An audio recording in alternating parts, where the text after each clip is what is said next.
సంక్రాంతి పండుగకు సొంత ఊళ్ళకి వెళ్లిన వారి తిరుగు ప్రయాణాలకు మరో 8 ప్రత్యేక రైళ్లనైతే నడిపించనున్నట్లు దక్షిణ మధ్య రైల్వే తెలిపింది. జనవరి 18, 19, 20 తేదీల్లో ఈ రైళ్లు అందుబాటులోకి ఉంటాయి.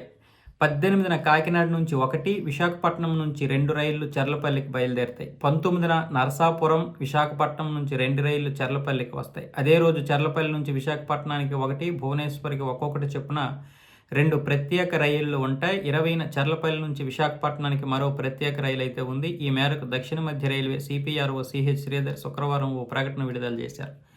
నిన్న కూడా ఒక రైలు విశాఖపట్నం నుంచి చర్లపల్లి ఖాళీగా వచ్చింది. చాలామందికి ఈ ఇన్ఫర్మేషన్ అయితే తెలియలేదు. ఖాళీ అంటే చాలా ఖాళీగా వచ్చింది. అది విజయవాడ చేరుకునేసరికి చాలామంది విజయవాడ లింగంపల్లి ట్రైన్ కోసం ఎదురు చూశారు. కిక్కిరిసిపోయి ఉన్నారు. ఆ పక్కనే ప్లాట్ఫామ్లో ఆగినటువంటి ఈ జనసాధారణ రైలు ఏదైతే ఉందో దీని గురించి తెలియకపోవడం వల్ల ఖాళీగా ఉంది. అది ఎక్కడికో వెళ్తుంది అనుకున్నారు జనాలు. దాని గురించి పూర్తి ఇన్ఫర్మేషన్ లేదు. పక్కనే ఖాళీగా ఉంది, ఇంకో పక్కనేమొచ్చి విపరీతమైనటువంటి జనాలు.